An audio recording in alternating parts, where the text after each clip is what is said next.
Bismillahirrahmanirrahim. Assalamualaikum warahmatullahi wabarakatuh.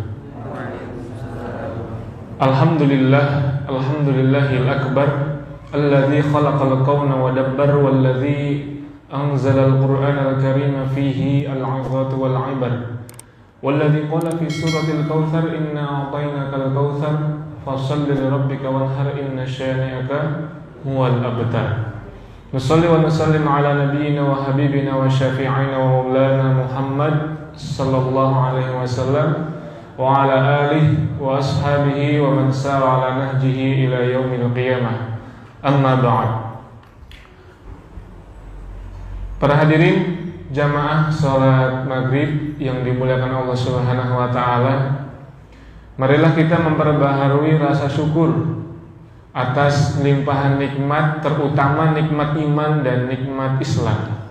Karena sesungguhnya keimanan yang Allah karuniakan kepada kita adalah sangat mahal harganya, sampai-sampai Allah Subhanahu wa taala berfirman, innal ladzina kafaru wa matu wa hum kuffar fala yuqbala min ahadihim mil'ul ardi dzahaban walau iftada bih.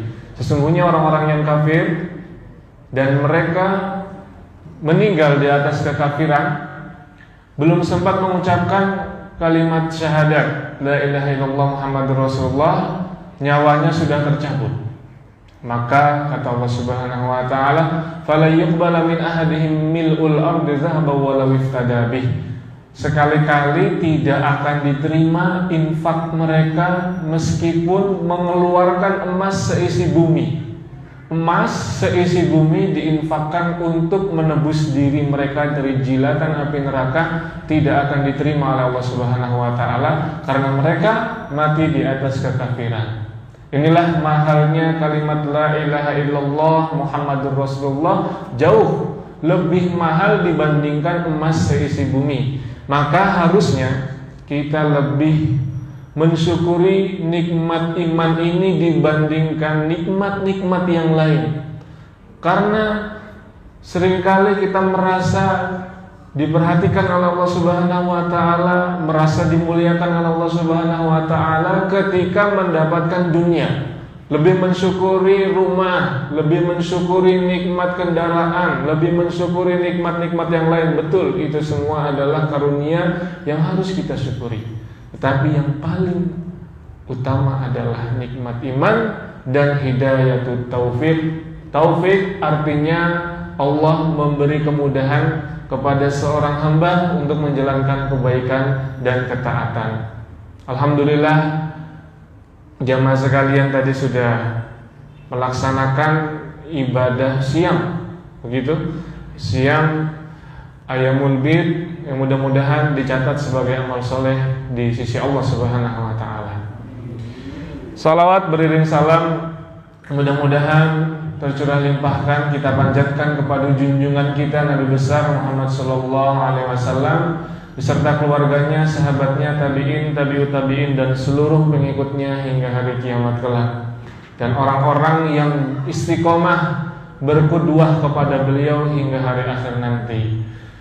Bapak-bapak, ibu-ibu yang dimuliakan Allah Subhanahu wa taala, di awal pembahasan kajian pada malam hari ini saya ingin mengajak kepada diri saya pribadi dan jamaah sekalian untuk bersama-sama tadabbur Al-Qur'an. Kita merenungi Al-Qur'an surat Ar-Ra'd ayat ke-17. Dipersilahkan jamaah yang sudah memegang mushaf. Siapa yang memegang mushaf? Sepertinya tidak ada. Oh, mushafnya di dalam smartphone Ustaz. Tafadhol. Ya. Boleh dibuka mushafnya, baik mushaf fisik atau mushaf yang berupa aplikasi. Kita akan sedikit mengkaji, menghayati dan menggali makna dari surat Ar-Ra'd surat ke-13 ayat ke-17. Saya bacakan, a'udzubillahi minasyaitonirrajim. Bismillahirrahmanirrahim. Anzala minas sama'i ma'an fasalat awdiyatun biqadariha fahtamala as-sailu zabadar rabiyah wa mimma yuqiduna 'alaihi fin nari bitigha'a hilyatin aw mata'in zabadun mithluh kadzalika yadribullahu al-haqqa wal batil fa ammaz zabad fayadhhabu jufaa'a wa amma ma yanfa'un nas fayamkuthu fil ard kadzalika yadribullahu al-amsal.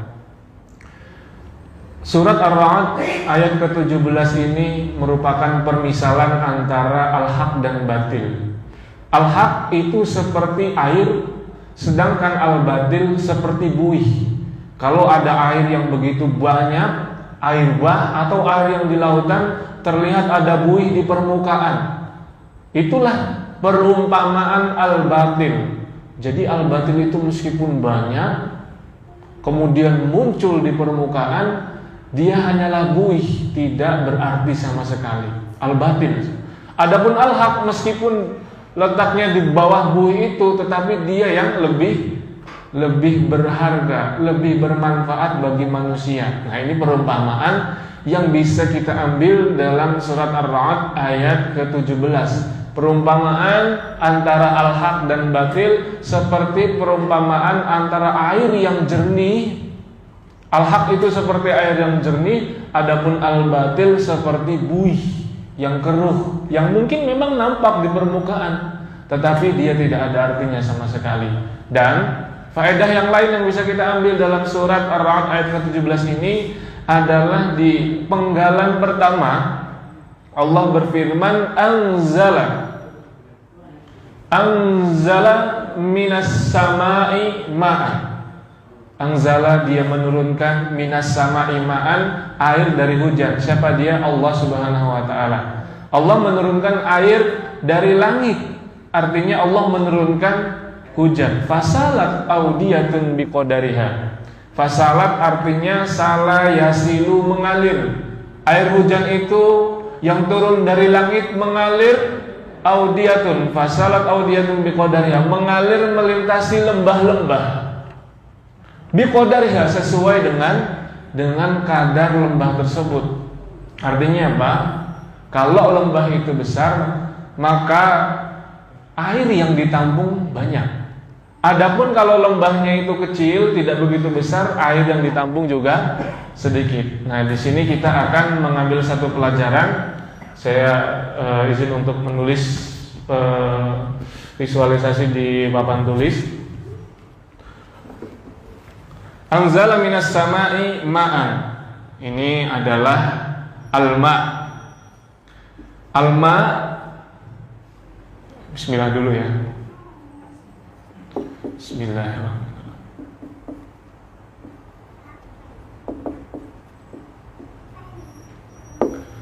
Al-ma' artinya air. Nah, anzala minas sama'i ma'an, nah, maksudnya di ayat tersebut adalah air hujan ya. Al-ma' minas sama'. Kemudian ada kata audiyatun. Audiyatun. Audiyatun artinya lembah-lembah. Kalau satu lembah, wadi. Tapi kalau banyak lembah, audiyatun. Air hujan yang turun itu melewati lembah-lembah. Lembah-lembah. Nah, setiap lembah yang dilintasi air hujan menyerap, menampung air hujan. Fasalat audiyatun biqadariha, semakin besar lembah itu, maka semakin banyak air yang bisa ditampung. Imam As-Sa'di menjelaskan bahwa al-ma' itu perumpamaan bagi al-wahyu atau al-ilmu atau al-hidayah, sama semua. Adapun audiyah itu seperti al-qalb, hati kita. Artinya apa, Bapak-bapak sekalian? Allah, sebagaimana Allah menurunkan air dari langit, kemudian melintasi lembah-lembah, dan setiap lembah itu menampung, begitu juga Allah menyampaikan hidayah. Allah memberikan hidayah, Allah memberikan ilmu, Allah memberikan wahyu. Audiyah, lembahnya itu adalah hati kita. Kalau hati kita luas, kalau hati kita lapang, maka banyak ilmu yang bisa kita terima, banyak hidayah yang bisa kita tampung. Wahyu bisa masuk ke dalam hati yang siap untuk menerimanya. Begitu nih. Jadi kalau kita ingin supaya ilmu kita bermanfaat, maka sebelum belajar perbaiki hati, perbaiki niat. Mudah-mudahan datangnya ke sini bukan hanya sekedar mengisi waktu kosong, meskipun itu bagus juga. Ngisi waktu kosongnya taklim, bagus. Tetapi diniatkan yang pertama kali adalah libtighai maradatillah dan raf'ul jahli. Tujuan menuntut ilmu itu satu, mencari ridha Allah, kemudian mengangkat kebodohan dari diri kita. Syukur-syukur bisa mengangkat kebodohan dari masyarakat. Ini tujuan menuntut ilmu, bukan sekedar hadir. Ya, hadirnya benar-benar jasadan waruhan. Ya, pertama mencari ridha Allah, kemudian mengangkat kejahilan. Nah, ini diantara cara kita mempersiapkan hati sebelum menerima ilmu. Ya, kita persiapkan hati kita, luruskan niat, bersihkan hati kita dari penyakit-penyakit yang mungkin bisa menghalangi datangnya ilmu atau hidayah atau wahyu. Makanya ilmu yang kita pelajarin, kajian-kajian yang kita datangi, kalau tidak menambahkan rasa khasyah, kalau tidak berhasil membentuk diri kita menjadi pribadi yang lebih baik, berarti ilmu itu la yanfa, tidak berguna. Begitu, masuk telinga kanan, keluar telinga kiri. Maka dari itu saya mengajak kepada diri saya pribadi dan para jamaah sekalian, marilah kita memperbaiki niat, meluruskan niat, menata hati kembali sebelum kita mengkaji ayat-ayat suci, sebelum kita mengkaji ilmu. Itu yang pertama. Kemudian yang kedua, kita berdoa kepada Allah Subhanahu wa taala agar apa? Agar Allah memberikan pemahaman yang benar. Pemahaman yang benar adalah nikmat tertinggi yang Allah berikan kepada seorang manusia. Sebagaimana musibah terbesar bagi seorang manusia adalah tersesat. Sayangnya kalimat tersesat ini malah dijadikan bahan guyonan. Tersesat, oh tersesat gitu. Itu dijadiin bahan guyonan, padahal orang tersesat itu adalah orang yang paling sengsara hidupnya. Maka kita meminta setidak-tidaknya sekurang-kurangnya 17 kali dalam sehari, ya, meminta kepada Allah Subhanahu wa taala, ihdinas siratal mustaqim, siratal ladzina an'amta 'alaihim ghairil maghdubi 'alaihim waladdallin. Demikian. Jadi kita berdoa kepada Allah Subhanahu wa taala. Di antara doa-doa yang diajarkan oleh para ulama, ada yang simpel. Rabbi zidni ilman. Itu paling simpel. Ada juga doa yang agak sedikit panjang. Allahumma 'allimna bima yanfa'una wanfa'na bima 'allamtana. Ada juga yang agak lebih panjang lagi daripada yang tadi. Saya yakin Bapak-bapak sekalian sudah hafal, ya. Subhanaka la 'ilma lana illa ma 'allamtana innaka antal alimul hakim. Ya. Kemudian ada juga doa yang sedikit lebih panjang lagi, begitu ya. Allahumma inna nas'aluka fahman nabiyyin wa hifdzal mursalin wa ilhamal malaikatil muqarrabin. Ada juga yang paling pendek dari semua itu. Apa? Amin, gitu ya. Ketika saya baca semua doa itu, silahkan Bapak sekalian tinggal ucapkan amin, gitu ya. Karena amin itu sama saja berdoa, ya, sama saja berdoa. Sepanjang apapun saya ngomong, Bapak cuma ngomong amin, nah itu udah cukup, gitu ya. Rabbana zidna ilman nafi'an, Allahumma anfa'na bima 'allamtana, Allahumma 'allimna bima yanfa'una wanfa'na bima 'allamtana, subhanaka la ilma lana illa ma 'allamtana innaka antal alimul hakim. Allahumma inna nas'aluka fahman nabiyyin wa hifdzal mursalin wa ilhamal malaikatil muqarrabin. Amin ya rabbal alamin. Para hadirin yang dimuliakan Allah Subhanahu wa taala, tema yang akan kita bahas pada kesempatan malam hari ini berkaitan dengan muhasabah. Judul kalau sesuai di flyer adalah pembuktian muhasabah diri. Kenapa? Karena kata muhasabah itu sebenarnya sudah sangat populer. Semua orang tahu muhasabah, mengevaluasi diri, muhasabah, introspeksi diri.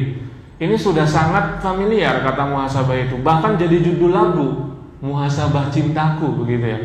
Muhasabah. Tetapi sebenarnya apa pembuktian daripada muhasabah?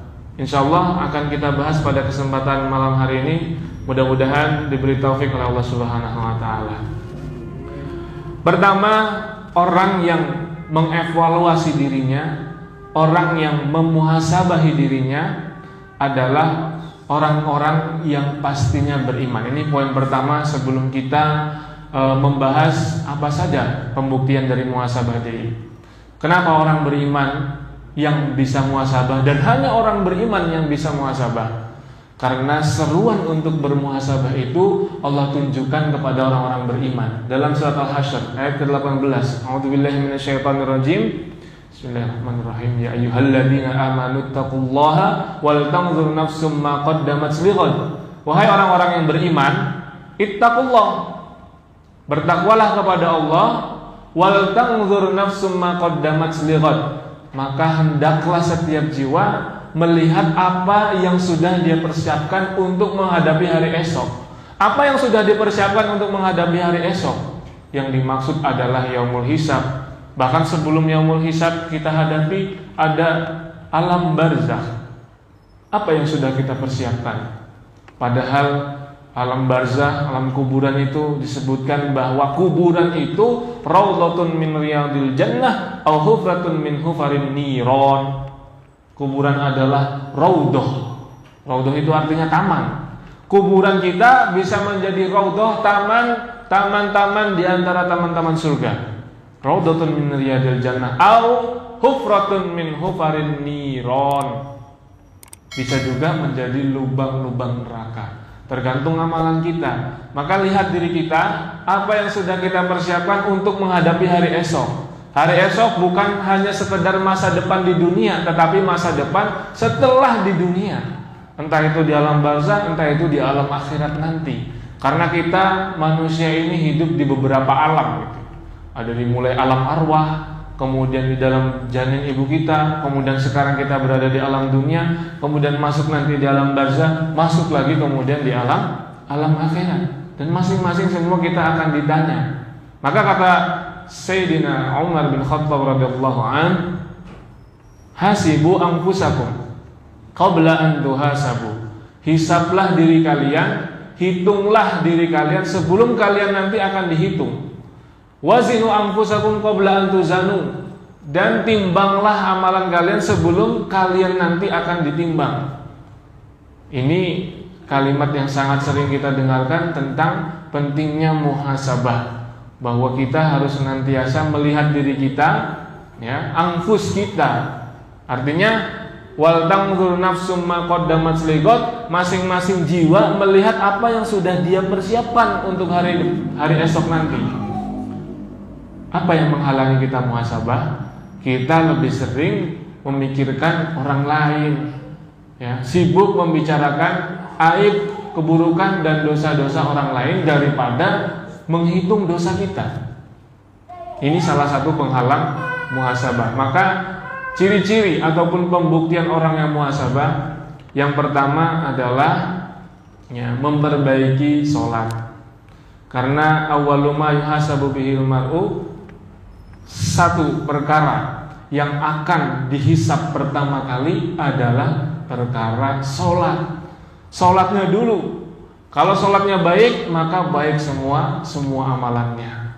Begitu. Bagaimana kita mengawali hari dengan sholat dan menutup hari dengan sholat, dengan rukuk dan sujud. Begitu. Tapi bukan hanya itu, bukan hanya jumlah rakaatnya yang diperbanyak, tetapi kualitas daripada setiap gerakan sholat betul-betul dimaknai. Karena musibah terbesar bagi seorang mukmin, musibah terbesar bagi seorang mukmin, salah satunya disebutkan oleh para ulama adalah ketika hilangnya ruh ibadah. Dia ibadah tetapi tidak merasa lezat. Ini masalah. Kenapa kita tidak merasa lezat dengan ibadah yang kita jalankan? Tidak merasakan manisnya keimanan? Pasti karena ada dosa. Maka bagaimana supaya sholat kita berkualitas? Sebelum sholat kita mulai dengan wudu dan sebenar-benarnya wudu. Sebagaimana dicontohkan oleh Rasulullah, diniatkan untuk menghapus dosa-dosa. Karena setiap anggota tubuh yang terkena air wudu itu akan mengeluarkan dosa-dosa dari situ. Telinga, mata, mulut, ya, itu benar-benar diniatkan. Bukan hanya sekedar rutinitas harian, tetapi semuanya adalah diniatkan untuk ta'abbudan lillah, beribadah kepada Allah Subhanahu wa ta'ala. Ini yang pertama yang harus kita muhasabahi, apakah kita sudah merasakan nikmatnya sholat? Kalau belum, berarti masih ada dosa yang menghalangi kita merasakan lezatnya beribadah, lezatnya sujud, lezatnya ruku. Kita istighfari, astagfirullahaladzim. Kenapa? Sholat terasa berat. Kenapa? Sekedar mengambil air wudu, ya, itu terasa berat. Ini bisa jadi karena hatinya masih penuh dengan karat, hatinya berkarat seperti besi. Besi itu bisa berkarat, hati juga sama, bisa berkarat. Kalla balrona ala qulubihim. Nah, jadi demikian. Yang pertama adalah sholat. Bagaimana kita menghadiri panggilan dari Allah Subhanahu Wa Taala lebih semangat daripada menghadiri panggilan yang lain. Dalam sebuah hadis disebutkan man shalla lillahi arba'ina yauman, man shalla lillahi arba'ina yauman thumma adrakathu rak'atul ula takbiratul ula. Dalam sebuah hadis disebutkan barang siapa yang sholat karena niatnya mencari ridha Allah Subhanahu Wa Taala dan dia mendapatkan takbiratul ihram pertama bersama imam, yakni sholat berjamaah, kutibat lahu, maka Allah catat baginya barro'atani. Kutibat lahu barro'atani, orang yang sholatnya selama 40 hari berturut-turut, sholat berjamaah bersama imam, tidak pernah ketinggalan takbiratul ihram pertama, kutibat lahu barro'atani, barro'atun minan nifaq wa barro'atun minan nar. Dia akan terbebas dari penyakit nifaq dan dia juga akan terbebas dari jilatan api neraka. Terkesan sederhana tetapi cukup sulit. Harus ada kesungguhan, mujahadah, harus ada kesadaran yang betul-betul kita ini hidup hanya untuk sholat. Kerjaan itu hanya sambilan untuk menunggu waktu sholat, bukan sebaliknya. Begitu. Ada yang bisa melazimi 40 hari berturut-turut tidak terlambat takbiratul ihram pertama bersama imam, sholat 5 waktu. Alhamdulillah kalau bisa. Berarti sudah terbebas dari kemunafikan, mudah-mudahan seperti itu, dan terbebas dari jilatan api neraka. Kenapa? Karena orang munafik itu juga sholat, tetapi sholat mereka malas-malasan. Kalaupun semangat, ada niat lain. Apa? Yura'un nas, mereka riak di hadapan manusia. Ini yang pertama, bahwa pembuktian dari muhasabah adalah memperbaiki sholat. Bapak-bapak ibu yang berkenan Allah Subhanahu Wa Taala, poin kedua, pembuktian daripada muhasabah diri adalah minta maaf kepada orang yang sudah kita zalimi. Mungkin perkataan kita menyakiti perasaan, mungkin ada kebijakan kita yang membuat orang lain merasa tersiksa, atau apapun itu yang tidak berkenan di hati orang lain, ya, maka kita harus mencari orang-orang yang mungkin pernah merasa tersakiti. Kita minta ridhonya, kita minta maaf, kita turunkan ego. Kenapa? Karena kalau ada orang yang pernah kita zalimi dan dia masih mengingat-ingat kezaliman kita, lalu kita dituntut di akhirat nanti, seluruh pahala kita bisa ditransfer kepada orang itu. Sebagaimana sabda Nabi Muhammad yang sangat masyhur sekali, atadruna mal muflis, apakah kalian tahu siapa itu muflis? Orang yang merugi, orang yang bangkrut di akhirat bukan orang yang tidak punya catatan amal soleh, tapi adalah orang yang datang dengan catatan amal soleh. Dia sholat, dia zakat, dia saum, tetapi semua pahalanya Allah berikan kepada orang-orang yang pernah dizalimi, orang pernah dizalimi olehnya. Dia pernah mencela, dia pernah menyakiti. Ya, ini menjadi satu poin. Ya. Kalau pertama ini hubungannya dengan hablum minallah, yang kedua hubungannya dengan hablum minannas. Kalau kita memuhasabahi diri, ya, kita memuasai diri, siapa orang yang mungkin ya pernah kita sakiti, kita cari. Ya, maka itu bagian daripada pembuktian muhasabah diri kita kita ingin membuka lembaran baru di masa yang akan datang, menjadi orang yang lebih baik lagi. Yang penting kita minta maaf. Terlepas orang itu memaafkan atau tidak, itu urusan dia, ya, urusan dia dengan Allah. Yang penting kita punya etikat baik, kita datangi, kita sampaikan permohonan maaf jika memang ada. Ya, karena zulumati yaumil qiyamah. Kezaliman yang kita lakukan akan menjadi kegelapan yang menyiksa kita di hari kiamat. Nauzubillahi min dzalik. Nah, ini yang kedua adalah bagaimana kita menurunkan ego dan mendatangi orang-orang yang mungkin pernah kita sakiti. Kemudian pembuktian dari muhasabah diri adalah kita membayar kafarat. Kita membayar denda atas dosa yang pernah kita lakukan, yang ini kaitannya dengan hubungan kita dengan Allah Subhanahu wa taala. Ini yang dicontohkan oleh para ulama salaf ketika mereka riba. Ternyata zaman dulu juga ada orang yang riba. Itu sesoleh-solehnya generasi terbaik juga pernah riba. Tetapi mereka ketika riba, kalau aku menghibah, tidaklah aku menghibah seseorang pada suatu hari kecuali besoknya aku saum. Atau ada juga yang memilih opsi lain, infak minimal 1 dinar. 1 dinar itu kalau kita rupiahkan 50.000, ya, 50.000 rupiah. Ya terserah lah, mau mengambil jalur infak atau kemudian saum atau zikir atau mendoakan orang yang pernah kita ribahi. Ini kafaratul riba. Kafaratnya riba itu adalah kita mendoakan pengampunan bagi orang yang kita ribahi. Itu artinya kita punya etikat baik. Kita membicarakan aib orang lain bukan karena ingin menjatuhkan orang itu, bukan karena ingin mencemarakan nama baik dia, tetapi uridu illa islah mastata'tu billah.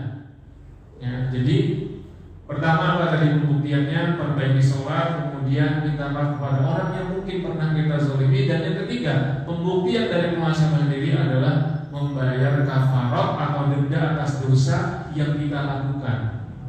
Ya, siapa orang yang tidak pernah berdosa? Tidak ada. Kullu bani Adam khata' wa khairu khata'in at-tawwab. Ya, setiap anak cucu Adam itu adalah berdosa, dan sebaik-baik berdosa adalah yang bertaubat. Nah, salah satu bukti pertobatan kita, bukti muhasabah kita adalah bayar kafarat.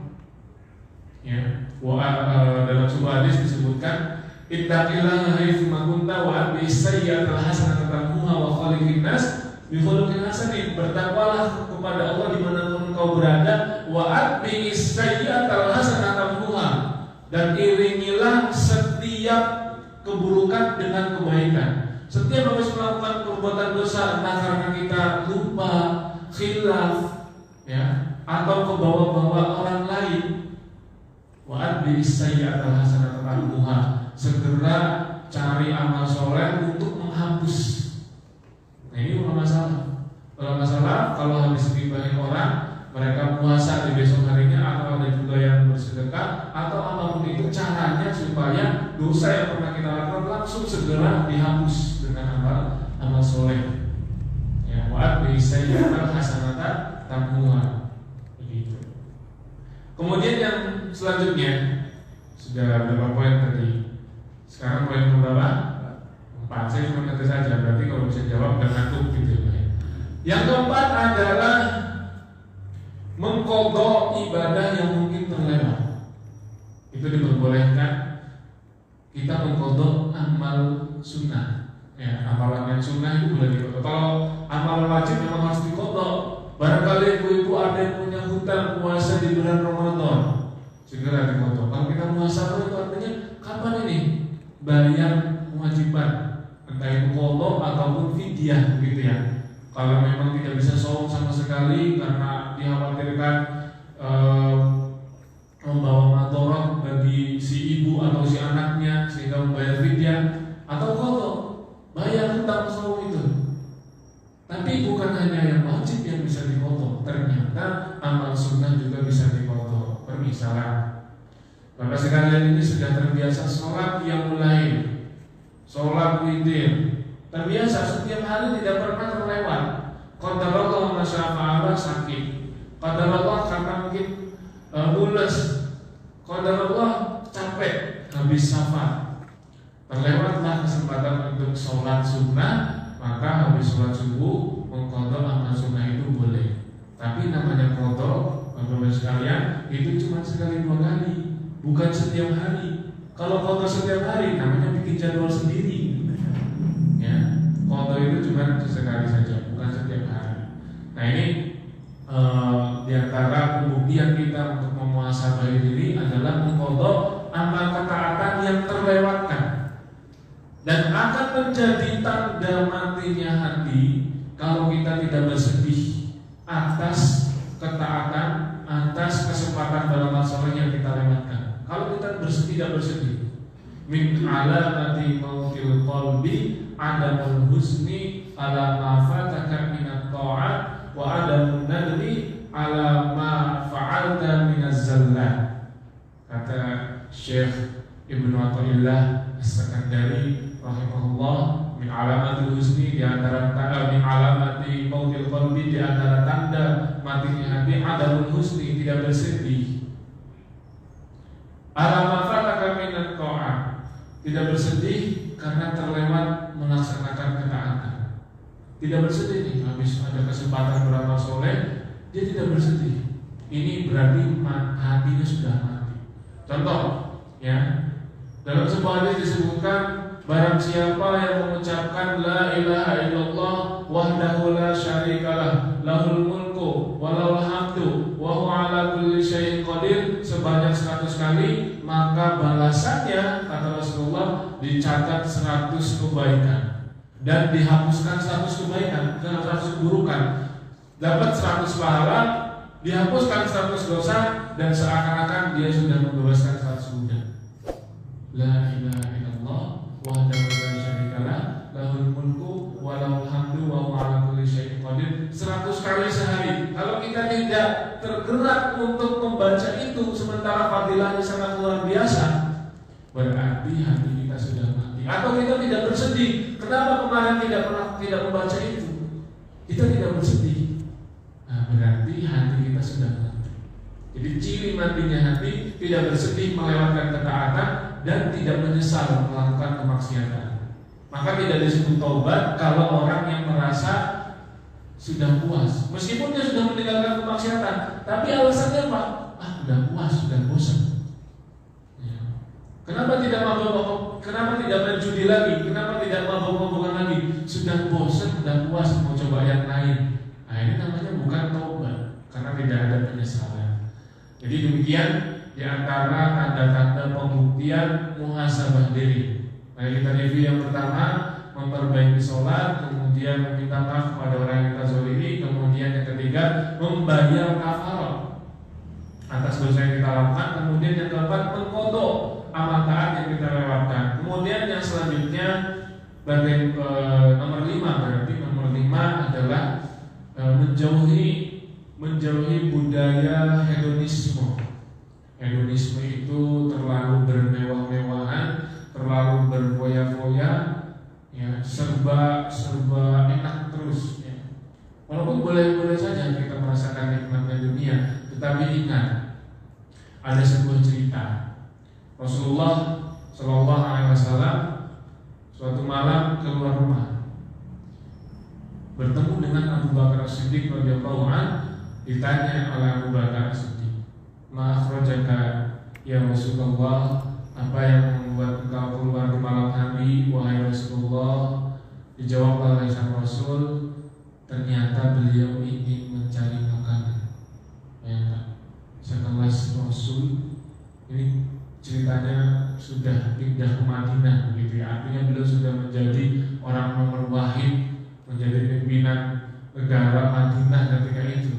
Tidak punya stok cadangan makanan sampai keluar rumah malam-malam. Kalau kita, ya mungkin kayak gitu juga ya, cari nasi goreng malam-malam gitu. Nah, Rasulullah SAW keluar malam hari ingin mencari makanan, bertemu dengan Abu Bakar. Ternyata Abu Bakar di malam hari itu keluar juga ingin mencari makanan. Rasulullah berjalan bersama dengan sahabatnya yang sangat dekat sekali, ingin mencari makanan. Ya. Tapi bukan bukan nasi goreng, dalam tidak ada nasi goreng. Ya seperti itu. Bertemulah mereka berdua dengan sahabat Nabi yang lain, yakni Umar bin Khattab radhiyallahu anhu. Kata Umar bin Khattab, apa yang membuat kalian berdua keluar malam-malam? Ternyata Umar juga merasakan hal yang sama. Jadi 3 orang yang sangat dekat sekali ini sama-sama keluar di malam hari, keluar rumah di malam hari. Gitu. Mereka semua keluar rumah di malam hari ingin mencari makanan, lalu dijamu oleh sahabat Ansor. Salah seorang sahabat Ansor menjamu mereka bertiga, disediakan daging, disediakan minuman yang sejuk. Setelah selesai makan, sudah kenyang semua, Rasulullah berkata, wallahi la tus'alunna yawma idzin 'anil na'im. Demi Allah, di akhirat nanti kalian semua, kita semua akan ditanya atas setiap kenikmatan yang kita rasakan. Ada cuma kayak ini sama mungkin sepotong daging, itu akan dihisab oleh Allah Subhanahu wa taala. Sudah digunakan untuk apa? Apakah energi yang dihasilkan dari makanan itu kemudian kamu gunakan untuk beribadah kepada Allah, atau hanya sekedar bermain-main, berleha-leha, begitu ya?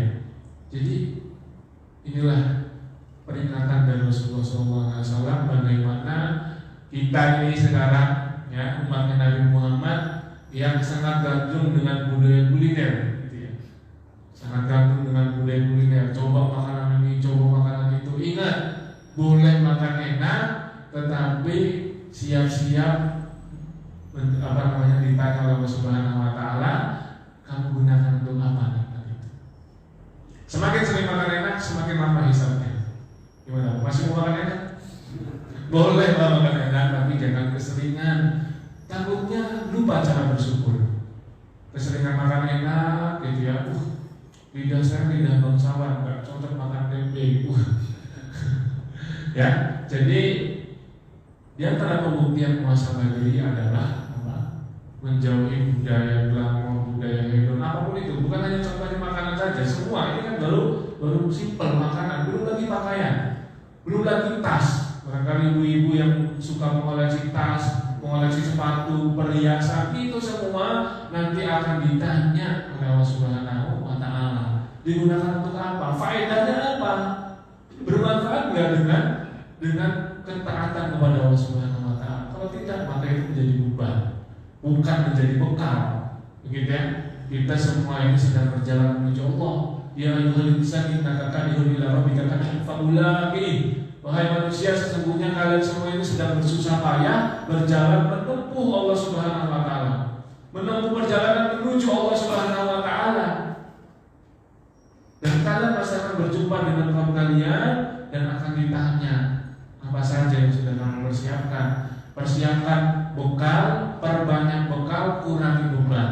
Bekal kita apa? Ilmu dan takwa. Bekal kita apa? Dosa dan mungkin ya barang-barang yang tidak ada manfaatnya untuk ketaatan kepada Allah Subhanahu wa taala. Alhamdulillah sudah masuk waktu sholat Isya. Demikian yang bisa saya sampaikan. Mudah-mudahan bermanfaat bagi diri saya pribadi dan bagi para jemaah sekalian. Apabila ada yang salah, silakan kata. Saya mohon maaf, itu datangnya dari kebodohan saya pribadi. Apabila benar, itu semata-mata datangnya dari Allah dan Rasulnya. Qul qul hadza astaghfirullah li wa lakum. Billahi taufiq wal hidayah. Assalamualaikum warahmatullahi wabarakatuh.